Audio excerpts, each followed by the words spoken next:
David Vaughan Icke was born on the 29th of April 1952. A former BBC Sports presenter, he came to new prominence on our TV screens in 1989, revealing an apparently divinely inspired mission to wake up the sleeping masses to the truth about reality and reveal who is really controlling the world. He embarked upon a campaign to promote his message through his books, encouraging the public to become aware of and overturn the global conspiracy operating behind the scenes of our lives. An appearance on the BBC's Wogan show when Icke revealed himself to be the Son of God and predicted the world would soon be devastated by tidal waves and earthquakes was a turning point, resulting in widespread mockery and vilification and the discrediting of his subversive ideas. But just let me say this. They're laughing at you. They're not laughing with you. Fine.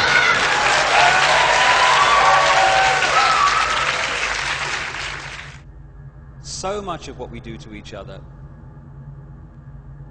must have the rest of creation shaking their heads in disbelief.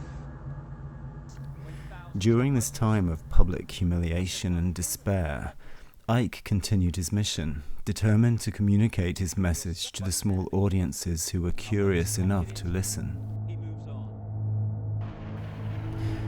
20 years later, and a great deal has changed. David Icke is now conveying his unique vision to packed theatres around the world, and his books are being bought in huge quantities. His 533-page book, published in 1999, The Biggest Secret, has been called the conspiracy theorist's Rosetta Stone.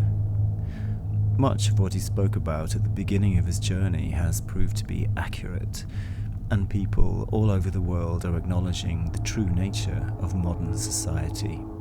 But just let me say this. They're laughing at you. They're not laughing with you. So 15 years ago, he was ridiculed for his prophecies about natural disasters around the world. David Icke.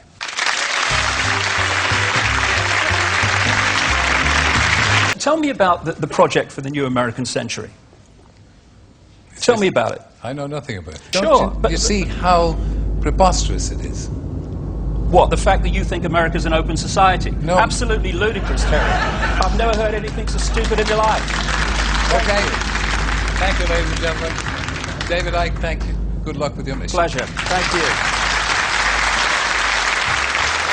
Ladies and gentlemen, David Icke.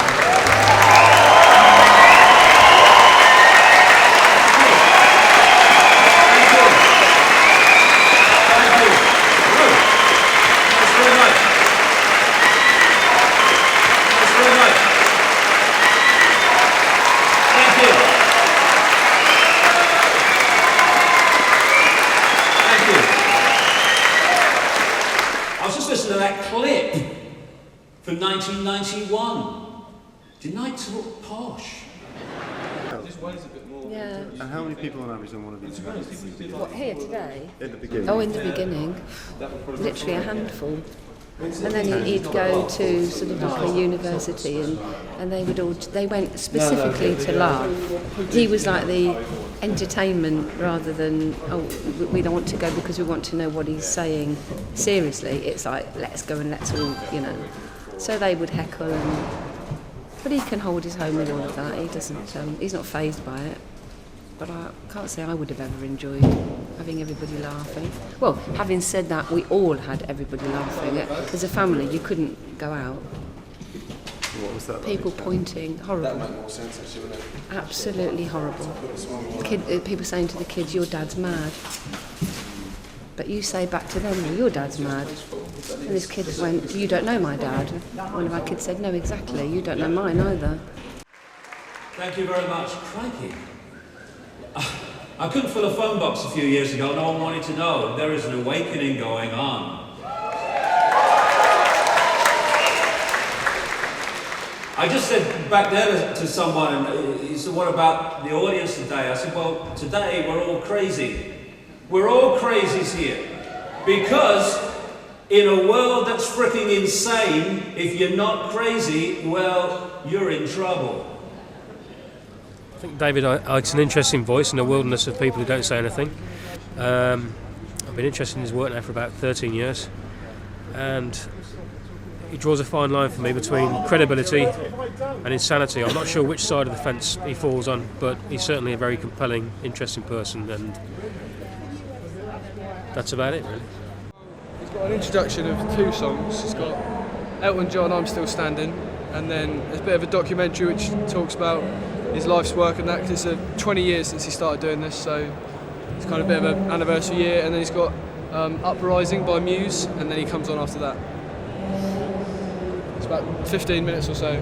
I'm Dad's PA at the moment, kind of not just here, like in life, and so I'm looking after him. Anything he needs I'll get, and if he's not ready to come on stage, I'll tell the production team that and that sort of thing, and anything he wants changing, that sort of thing. That's what I'm doing today.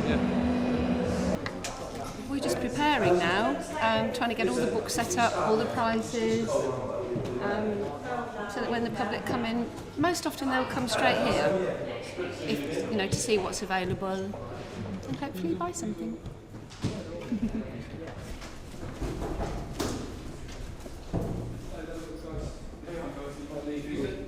Hello there, mate. I'll let you. Hello, guys. Dave, I'll catch up with you in a moment.